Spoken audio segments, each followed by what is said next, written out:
Hi there. In this video, I will be reading the preface to A Course in Miracles that is in this blue 3rd edition put out by the Foundation for Inner Peace. We're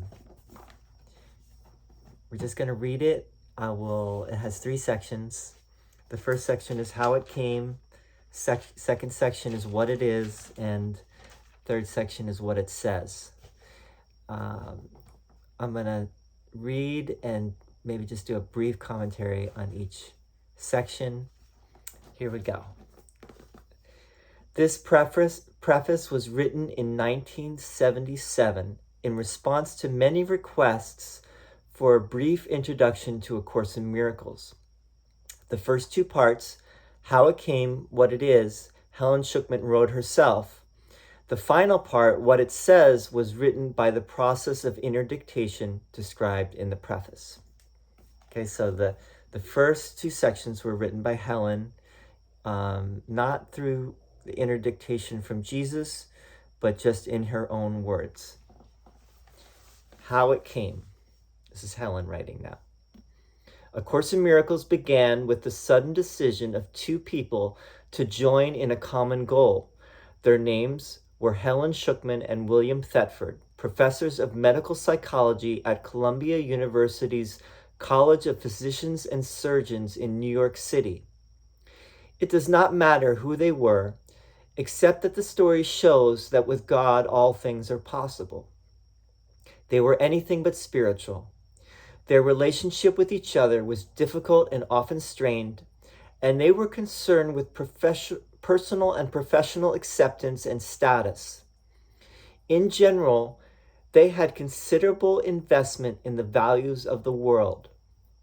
Their lives were hardly in accord with anything that the Course advocates.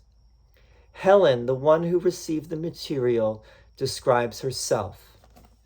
Psychologist, educator, conservative in theory and atheistic in belief, I was working in a prestigious and highly academic setting. And then something happened that triggered a chain of events I could never have predicted. The head of my department unexpectedly announced that he was tired of the angry and aggressive feelings our attitudes reflected, and concluded that, quote, there must be another way, unquote. As if on cue, I agreed to help him find it. Apparently, this course is the other way. And that's the end of that little section of what Helen wrote. But then she continues, although their intention was serious, they had great difficulty in starting out on their joint venture. But they had given the Holy Spirit the, quote, little willingness, unquote, that as the Course itself was to emphasize again and again, is sufficient to enable him to use any situation for his purposes and provide it with his power. To continue Helen's first-person account, 3 startling months preceded the actual writing, during which time Bill suggested that I write down the highly symbolic dreams and descriptions of the strange images that were coming to me. Although I had grown more accustomed to the unexpected by that time, I was still very surprised when I wrote, quote, this is A Course in Miracles, unquote. That was my introduction to the voice. It made no sound, but seemed to be giving me a kind of rapid inner dictation, which I took down in a shorthand notebook. The writing was never automatic. It could be interrupted at any time and later picked up again. It made me very uncomfortable, but it never seriously occurred to me to stop. It seemed to be a special assignment I had somehow, somewhere agreed to complete. It represented a truly collaborative venture between Bill and myself, and much of its significance, I am sure, lies in that. I would take down what the voice said and read it to him the next day, and he typed it from my dictation. I expect he had his special assignment too. Without his encouragement and support, I would never have been able to fulfill mine. The whole process took about 7 years. The text came first, then the workbook for students, and finally the manual for teachers. Only a few minor changes have been made. Chapter titles and subheadings have been inserted in the text, and some of the more personal references that occurred at the beginning have been omitted. Otherwise, the material is substantially unchanged. The names of the collaborators in the recording of the course do not appear on the cover because the course can and should stand on its own. It is not intended to become the basis for another cult. Its only purpose is to provide a way in which some people will be able to find their own internal teacher. It's a very powerful statement from Helen. And I will just comment on a few things she said in this section before we move on to the next section. First of all, she emphasizes, let's just start with the end of it. She emphasizes that she didn't want her name on it or Bill's name. They joined together. They had a moment where they agreed to help each other, to find this other way, another way, a better way. And when they made that, agreement with each other, it was the universe heard. And Helen began to have basically her, you could say, her psychic abilities, her latent psychic abilities really began to open up. And that was over the course of a few months. And she had some remarkable things happen. She doesn't talk about it here, but she had some remarkable things happen before she started to get this message, which was, this is a Course in Miracles, please take notes. And it kept going over and over again until she finally started to take the notes. She says the voice, she calls it the voice with a capital V. She does not mention that it was Jesus right here. Which is interesting. She doesn't say Jesus right there. She said it was a rapid inner dictation. It was soundless. She could turn it on or off. It wasn't automatic writing. She wasn't channeling. And she called it scribing. She was scribing. And Bill was the co-scribe. He was helping her. One other thing I want to point out here, which is very interesting that Helen said, is that this is not to become the basis of another cult. It's not to be a religion. This is only a way in which some people will be able to find their own internal teacher. It's generally called a self-study course. I think actually Jesus calls it later in this preface. It's just you and the course. It's not, yes, you can read it and study with others. In fact, what we're doing right now is kind of like that. But when it comes down to it, it's really between you and spirit. And as soon as you start listening to someone else tell you what it means, I would say, you're getting into perhaps murky water. That said, that's not to say that some people cannot give very helpful suggestions and some guidance, for sure. It's just to, might be even better if you look at the Course as a way to connect with your own inner knowing and realize that the answers are all within yourself. All right, what it is. This is the next section. Helen wrote this section as well. As its title implies, the course is arranged throughout as a teaching device. It consists of 3 books, a 669-page text, a 488-page workbook for students, and a 92-page manual for teachers. The order in which students choose to use the books and the ways in which they study them depend on their particular needs and preferences. The curriculum the course proposes is carefully conceived and is explained step by step at both the theoretical and practical levels. It emphasizes application rather than theory and experience rather than theology. It specifically states that, quote, a universal theology is impossible, but a universal experience is not only possible but necessary.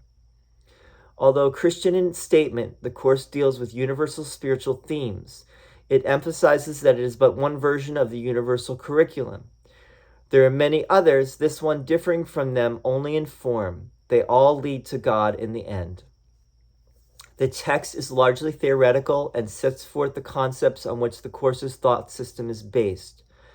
Its ideas contain the foundation for the workbook's lessons. Without the practical application the workbook provides, the text would remain largely a series of abstractions which would hardly suffice to bring about the thought reversal at which the course aims. The workbook includes 365 lessons, 1 for each day of the year. It is not necessary, however, to do the lessons at that tempo, and one might want to remain with a particularly appealing lesson for more than one day. The instructions urge only that not more than 1 lesson a day should be attempted. The practical nature of the workbook is underscored by the introduction to its lessons, which emphasizes experience through application rather than a prior commitment to a spiritual goal. And this is now from the beginning of the workbook.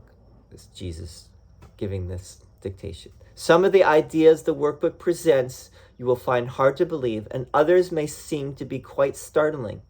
This does not matter. You are merely asked to apply the ideas as you are directed to do. You are not asked to judge them at all. You are asked only to use them. It is their use that will give them meaning to you and will show you that they are true. Remember only this: you need not believe the ideas, you need not accept them, and you need not even welcome them. Some of them you may actively resist. Some of this will matter or decrease. None of this will matter or decrease their efficacy. But do not allow yourself to make exceptions in applying the ideas the workbook contains, and whatever your reactions to the ideas may be, use them. Nothing more than that is required. And that's from page 2 of the workbook. Finally, the manual for teachers, which is written in question and answer form, provides answers to some of the more likely questions a student might ask. It also includes a clarification of a number of the terms the course uses, explaining them within the theoretical framework of the text. The course makes no claim to finality, nor are the workbook lessons intended to bring the student's learning to completion.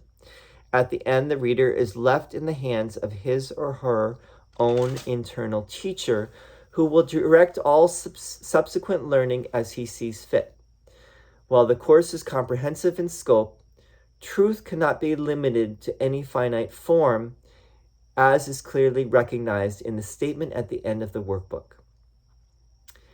And this is the statement: this course is a beginning, not an end. No more specific lessons are assigned, for there is no more need of them. Henceforth, hear but the voice for God. He will direct your efforts, telling you exactly what to do, how to direct your mind, and when to come to him in silence, asking for his sure direction and his certain word. So that's the end of that section. And that section is what it is, explaining what the course is. It has these 3 main sections: the text, the workbook, and the manual for teachers. The text is the theoretical, the theory, or you could say the metaphysics. And the workbook is more the practical application of the theory. So it's theory and practice together. the theory cannot be discounted, but the practice, the practice really is the more important. But it's like that saying,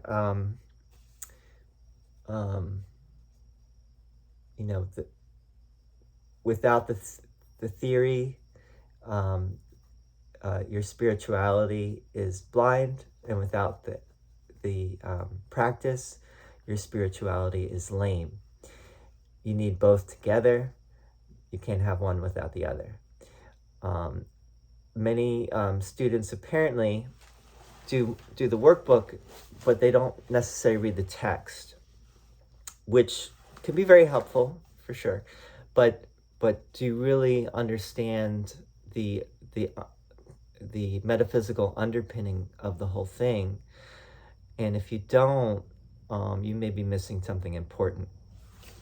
Although the workbook does, mention quite a bit of the theory in it, actually, but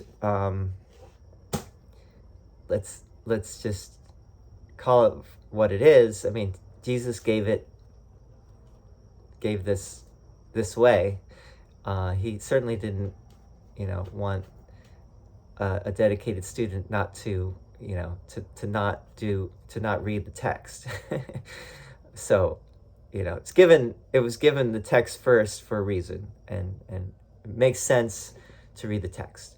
Now, Helen does say here that, how you read the course is really up to you and your specific needs. So you might even read the manual for teachers first. You might do the workbook first and then go back to the text. You don't necessarily have to read it in a linear way, although ultimately, I think to get the most out of it, you probably will want to read it from beginning to end, because Jesus lays out quite a bit at the beginning, that if you don't get that, and Jesus actually says, I'm laying out some important stuff here at the beginning, that if you don't take this into consideration, you might not fully get what I'm saying later, and in fact later on, things might get a little bit, the experience that we're getting to might be more traumatic than beatific, is the way he puts it. Anyway, more to say, but let's read the last section. This section was actually dictated to Helen by Jesus. So this is Jesus talking now. What it says, what the course says. This is like the course right now in a nutshell, according to Jesus. Nothing real can be threatened. Nothing unreal exists. Herein lies the peace of God. This is how A Course in Miracles begins. It makes a fundamental distinction between the real and the unreal, between knowledge and perception. Knowledge is truth under one law, the law of love or God. Truth is unalterable, eternal, and unambiguous. It can be unrecognized, but it cannot be changed. It applies to everything that God created, and only what He created is real. It is beyond learning because it is beyond time and process. It has no opposite, no beginning, and no end. It merely is. The world of perception, on the other hand, is the world of time, of change, of beginnings and endings. It is based on interpretation, not on facts. It is the world of birth and death, founded on the belief in scarcity, loss, separation, and death. It is learned rather than given, selective in its perceptual emphases, unstable in its functioning, and inaccurate in its interpretations. From knowledge and perception, respectively, two distinct thought systems arise, which are opposite in every respect.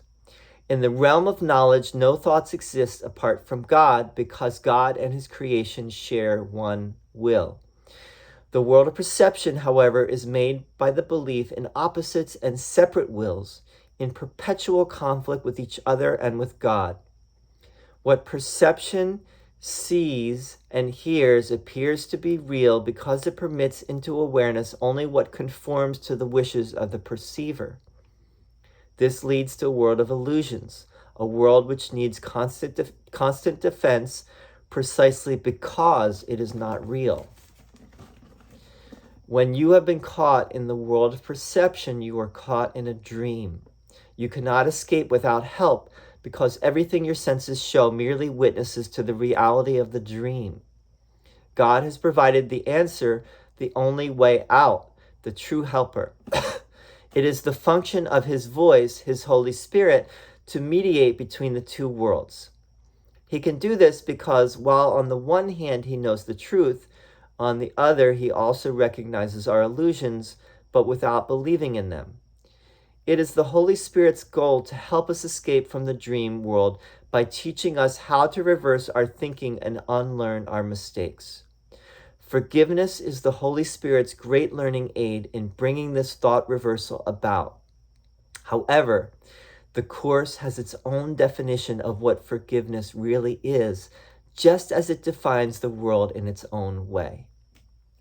The world we see merely reflects our own internal frame of reference, the dominant ideas, wishes, and emotions in our minds. Quote, projection makes perception, which is in the text, page 445. We look inside first, decide the kind of world we want to see, and then project that world outside, making it the truth as we see it. We make it true by our interpretations of what it is we are seeing. If we are using perception to justify our own mistakes, our anger, our impulses to attack, our lack of love in whatever form it may take, we will see a world of evil, destruction, malice, envy, and despair. All this we must learn to forgive, not because we are being, quote, good and, quote, charitable, but because what we are seeing is not true. We have distorted the world by our twisted defenses and are therefore seeing what is not there. As we learn to recognize our perceptual errors, we also learn to look past them or, quote, forgive. At the same time, we are forgiving ourselves, looking past our distorted self-concepts to the self, with capital S, that God created in us and as us. Sin is defined as, quote, lack of love, unquote. Text, page 11. Since love is all there is, sin in the sight of the Holy Spirit is a mistake to be corrected rather than an evil to be punished. Our sense of inadequacy, weakness, and incompletion comes from the strong investment in the, quote, scarcity principle, unquote, that governs the whole world of illusions. From that point of view, we seek in others what we feel is wanting in ourselves. We, quote, love another in order to get something ourselves. That, in fact, is what passes for love in the dream world. There can be no greater mistake than that, for love is incapable of asking for anything. Only minds can really join, and whom God has joined, no man can put asunder. Text, page 356. It is, however, only at the level of Christ's mind that true union is possible and has, in fact, never been lost.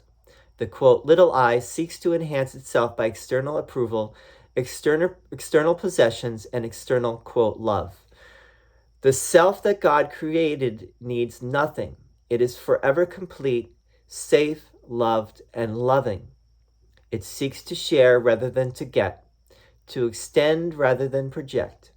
It has no needs and wants to join with others out of their mutual awareness of abundance.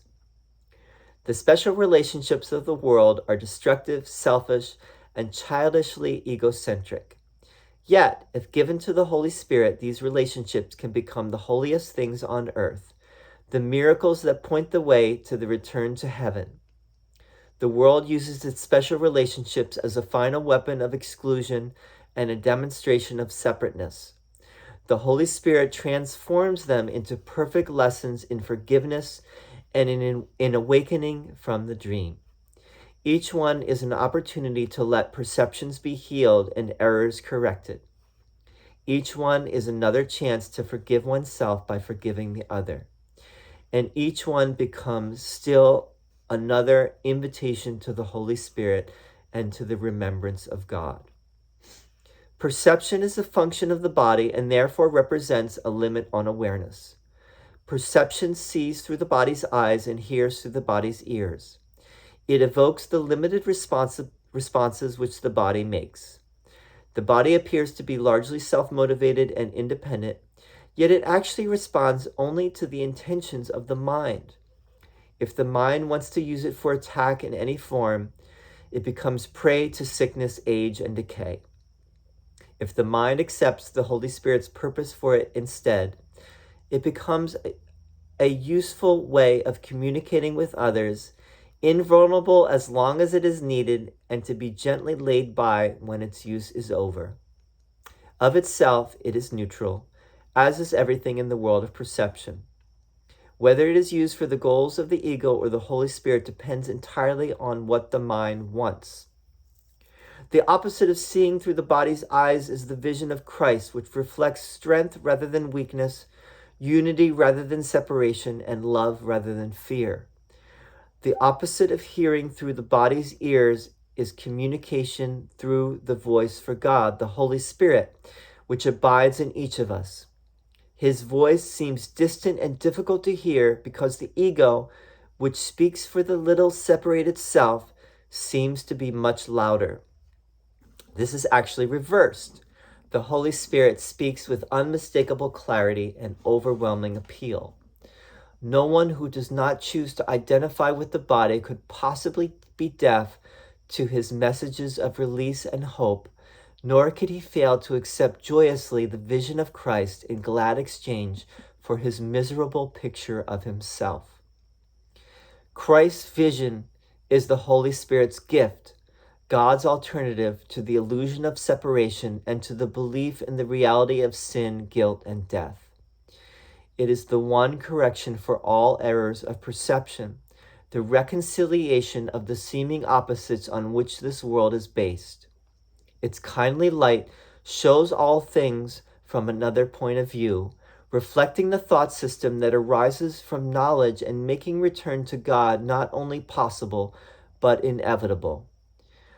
What was regarded as injustices done to one by someone else now becomes a call for help and for union. Sin, sickness, and attack are seen as misperceptions calling for remedy through gentleness and love. Defenses are laid down because where there is no attack, there is no need for them. Our brothers' needs become our own because they are taking the journey with us as we go to God. Without us, they would lose their way. Without them, we could never find our own. Forgiveness is unknown in heaven, where the need for it would be inconceivable. However, in this world, forgiveness is a necessary correction for all the mistakes that we have made. To offer forgiveness is the only way for us to have it, for it reflects the law of heaven that giving and receiving are the same. Heaven is the natural state of all the sons of God as he created them. Such is their reality forever. It has not changed because it has changed because it has been forgotten. Forgiveness is the means by which we will remember. Through forgiveness, the thinking of the world is reversed. The forgiven world becomes the gate of heaven, because by its mercy we can at last forgive ourselves. Holding no one prisoner to guilt, we become free. Acknowledging Christ in all our brothers, we recognize his presence in ourselves. Forgetting all our misperceptions and with nothing from the past to hold us back, we can remember God. Beyond this, learning cannot go. When we are ready, God himself will take the final step in our return to him. Wow. That really is the course right there.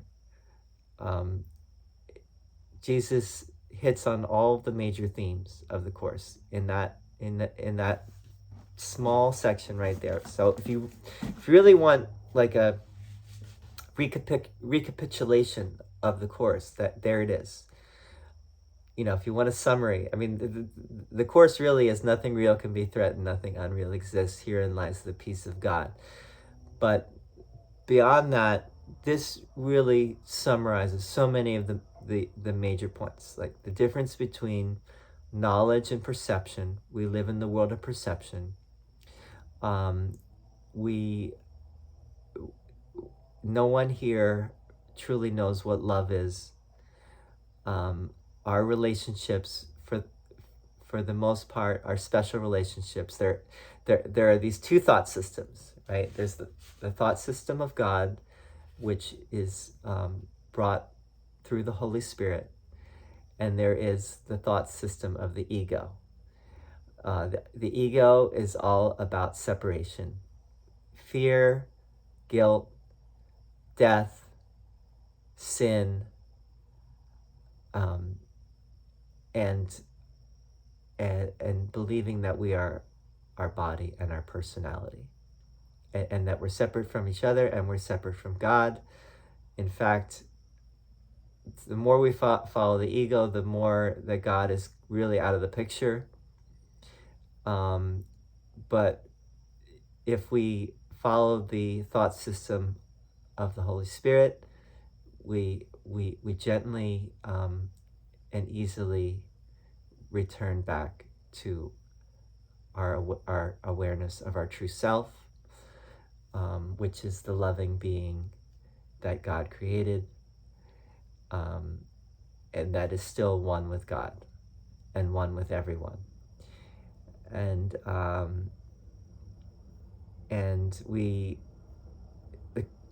Jesus is also saying here that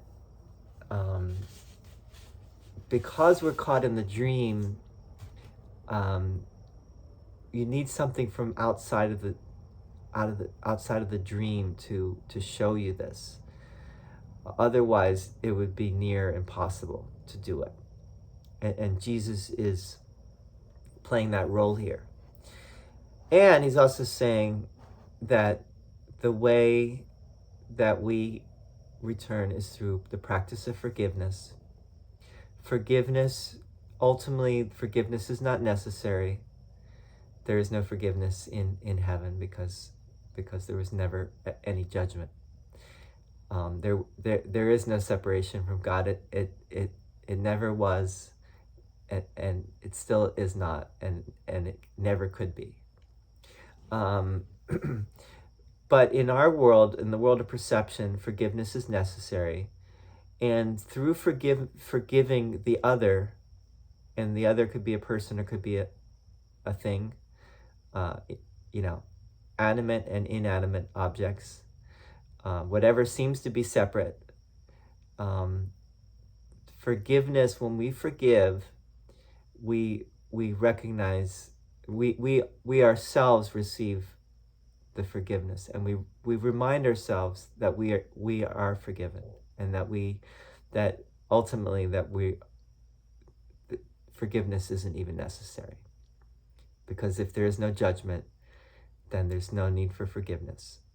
So we're learning the way of releasing the judgment. As we do that for others, we do it for ourselves. As we do it for ourselves, we do it for others. So anyway, this reading this just reminds me of how brilliant it is, how brilliant this course is. That's why I'm reading. I'm reading the whole course. I'm going through the whole course. I think it's for those who are ready for it. It's what you've been looking for all your life, maybe lifetimes. It's the answer to the ancient, age-old problem of suffering. Why does suffering exist? And the Course, ultimately says suffering does not exist. Suffering seems to be a reality in our world, but our world is illusory, the world of perception. And if we could see it as it truly is, there's only love, and suffering is only, the apparent suffering is only what is needed to bring us back to the awareness of what we really are. And anyway, hope this was helpful, and see you next time. I went back. I've been reading the course on chapter 2 now, and tonight I went back and did the preface because I didn't do it before. Thank you for tuning in, and leave a comment if you'd like if you like, subscribe, share with a friend. Thank you, and see you next time. Bye-bye.